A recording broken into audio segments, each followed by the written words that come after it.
Kata Nabi, atau disebutkan dalam banyak riwayat, bahwasanya nabi-nabi pun belum pernah ada nabi yang lihat Allah, termasuk Nabi Muhammad SAW.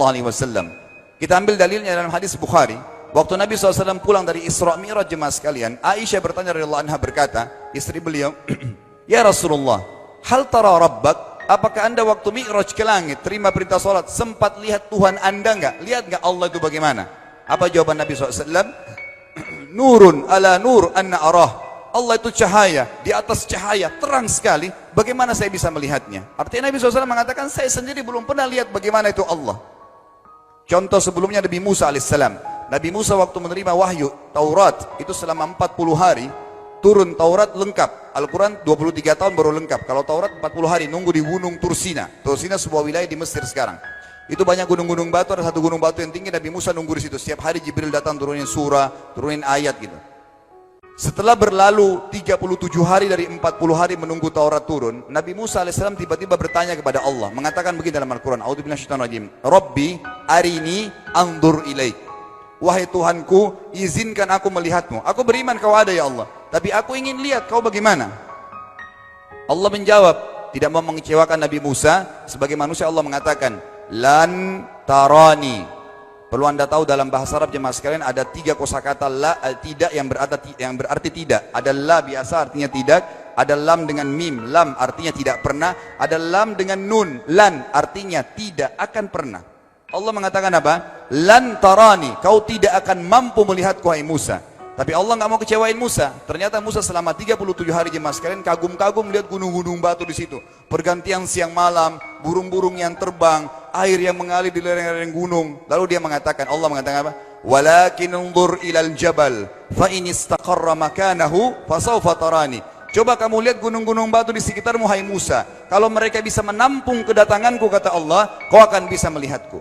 Apa yang terjadi? Allah lanjutkan, falamma tajalla rabbuhu lil jabal. Waktu Allah baru niat mau datang, belum datang, ja'alahu dakka. Semua gunung batu itu hancur lebur, tidak mampu menampung kedatangan Allah. Wa kharra Musa sa'iqa. Lalu Musa pingsan tiba-tiba. Waktu Nabi Musa bangun, langsung ucapkan kalimat, amantu billah. Saya beriman pada Allah.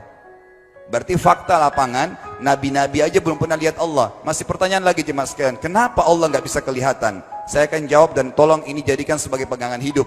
Ini landasan akidah kita. Kata para ulama, karena anda kalau sholat, anda mengucapkan satu kalimat yang merupakan jawabannya. Allahu Akbar. Allah Maha Besar.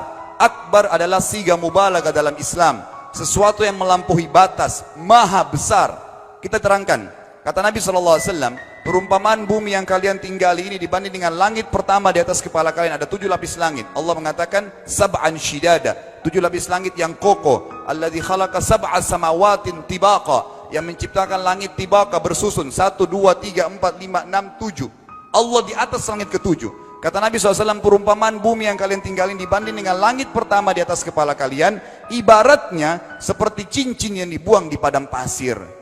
Jadi kita tidak akan pernah bisa melihat ujungnya langit karena kita sangat kecil, dan ini terbukti secara fakta. Apakah anda sudah tahu bahwasanya miliaran bintang-bintang yang ada di atas kepala anda yang jaraknya sekian miliar tahun dari bumi dan sekian miliar tahun lebih besar daripada bumi, sekian miliar kali lebih besar daripada bumi, itu semua berada di bawah langit pertama. Manusia tidak akan pernah bisa memegang langit ini dengan telapak tangannya, karena dari sini saja ke Pluto jaraknya 270 tahun. Nggak bakal bisa ada astronot dikirim kena mati di tengah jalan.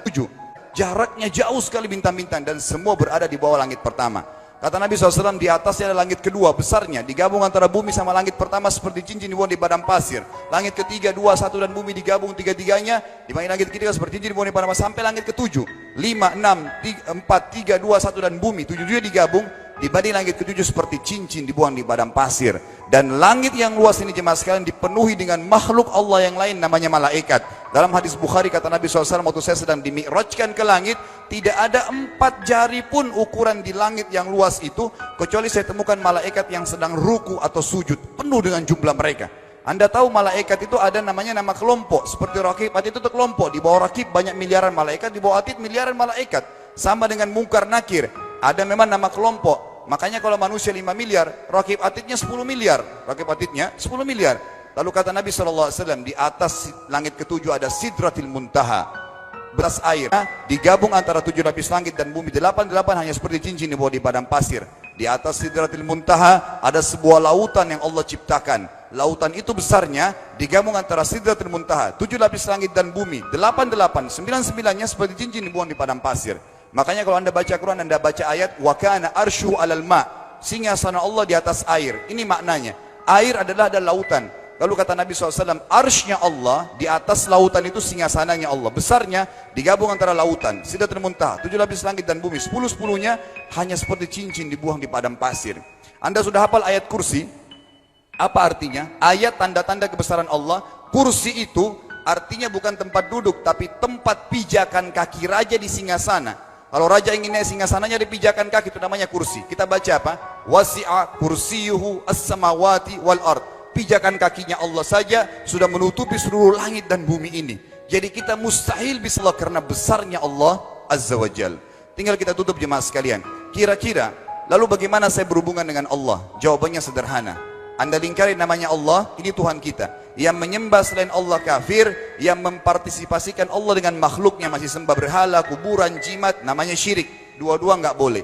Untuk berhubungan dengan Allah yang tidak kelihatan dengan mata kita ini, tapi kita bisa rasakan keberadaannya, cuman satu cara. Di bawahnya lingkarin ibadah. Salat, puasa, zakat, haji, takziah, ziarah kubur, semua ini adalah rangkaian ibadah untuk berhubungan dengan Allah. Semua ibadah ini jemaah sekalian harus seperti yang Allah mau, bukan yang Anda mau. Ini penting. Karena kalau tidak seperti yang Allah mau, Allah tidak terima. Bagaimana caranya supaya bisa seperti yang Allah mau? Ikuti buku pedomannya. Ada Al-Quran, ada Sunnah.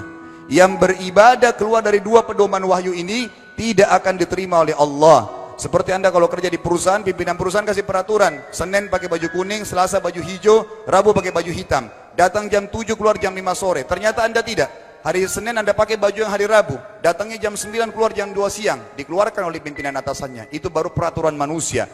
Bagaimana dengan peraturan Allah Azza wa Jal? Maka kita simpulkan semua jemaah sekalian adalah yakinlah Tuhan Anda Allah ada, satu-satunya Tuhan. Kalau Anda sedang sakit, yang ciptakan Anda Allah, yang ciptakan penyakit Allah, yang menciptakan kesembuhannya Allah. Kalau kita sedang musibah sama, kalau kita sudah senang juga sama.